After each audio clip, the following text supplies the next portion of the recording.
Olá, pessoal do sexto ano, tudo bem? Vamos então agora para continuar aí o nosso módulo, né? Ciências, um processo investigativo. Vamos então para a nossa segunda parte, tá? E nós estamos aí na nossa disciplina de ciências. Bom, vamos falar sobre a hipótese formulando, testando e reformulando. Está no material de vocês, né?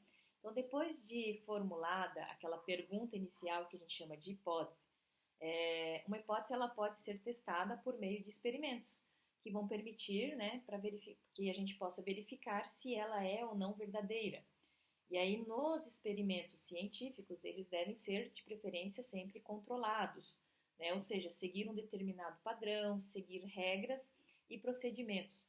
Isso faz com que a gente possa, então, é, fazer com que eles possam ser repetidos da mesma maneira e várias vezes e em qualquer lugar por qualquer pesquisador. E aí eles têm que atingir o mesmo resultado, tá? Então vai surgir a questão, né, do que aparece aqui, ó, grupo controle e grupo experimental. Vamos entender essa parte, né, do que é o grupo controle e o que é o grupo experimental. Essa imagem mostra justamente isso. Em alguns experimentos, os cientistas adotam uma estratégia que permite confirmar a relação entre os resultados obtidos e aquela hipótese proposta. Mas para fazer isso, a gente tem que ter um grupo experimental e um grupo controle. O próprio nome já diz, grupo controle, a gente não altera fatores, grupo experimental, a gente vai alterar os fatores. Então, quando a gente vai fazer o experimento, né, essa comparação ela vai ocorrer através dos resultados entre esses dois grupos.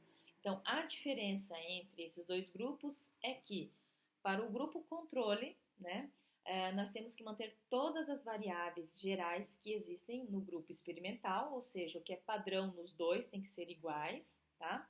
Mas esse grupo não é submetido às intervenções experimentais, tá? Ou seja, aquelas diferenças específicas que estão testando aquela pergunta inicial, aquela hipótese.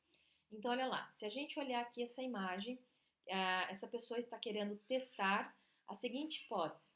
A água, que ele está colocando aqui, ó, a água é necessária para a germinação de feijões em um frasco de algodão?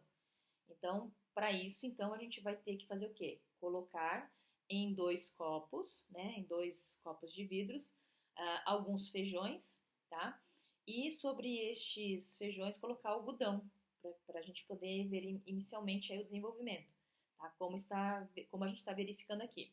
Esses dois copos são colocados no mesmo local, eles têm que ter a mesma luz, né, a mesma ventilação, iguais. Os dois copos são colocados no mesmo local, sobre as mesmas condições, então, aí de ventilação, iluminação e exposto às mesmas variáveis gerais, certo?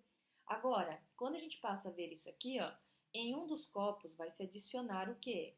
A água e no outro não. Então, esse aqui é o grupo experimental, esse aqui vai ser o nosso controle.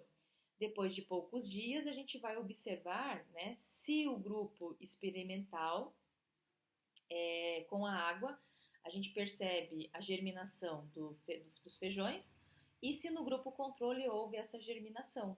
E aí a gente consegue, né, verificar se a hipótese estava correta ou não. Então, a variável manipulada é a presença ou a ausência o quê? Da água, pois ela é a única variável que vai diferenciar, porque o local e a luz era igual para os dois.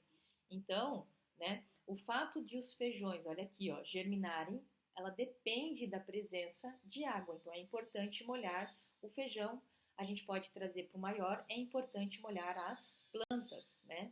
E aí a gente falou sobre, né, ainda dentro deste tópico, né, hipótese, formulando, testando e reformulando, quando uma hipótese para explicar um fenômeno é apoiada por diferentes evidências e experimentos realizados aí por diversos pesquisadores, ela pode se tornar uma lei ou auxiliar na formulação de uma teoria.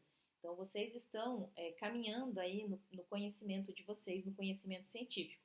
E daqui para frente vai ser muito comum, dependendo da disciplina, vocês estudarem pesquisadores que acabaram, né, escrevendo ou formulando, melhor dizendo, leis e teorias.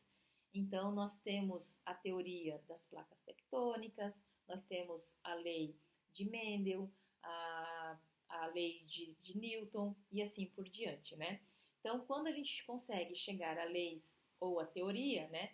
Essa nova lei ou teoria nos permite prever resultados em experimentos ou em observações sobre esses fenômenos deste momento em diante. Então, existe diferença entre lei e teoria, tá? Tanto é que elas estão destacadas aqui de forma, destacadas em negrito, porque existe diferença, mas a gente não vai aprofundar agora, a gente vai ver isso mais para frente. Agora, só voltando na hipótese.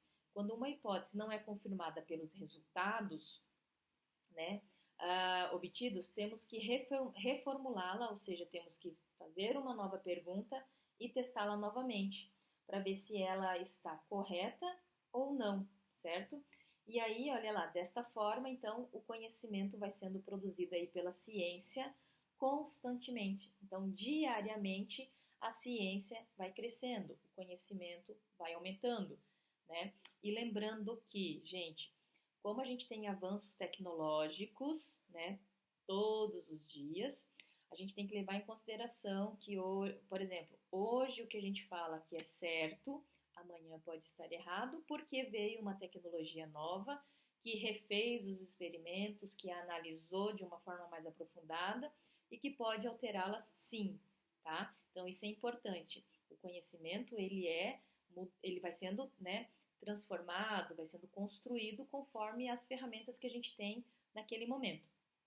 Pessoal, eu vou ficar por aqui, tá? E aí, numa próxima oportunidade, a gente volta aí com mais conteúdo para vocês, ok? Tchau, tchau!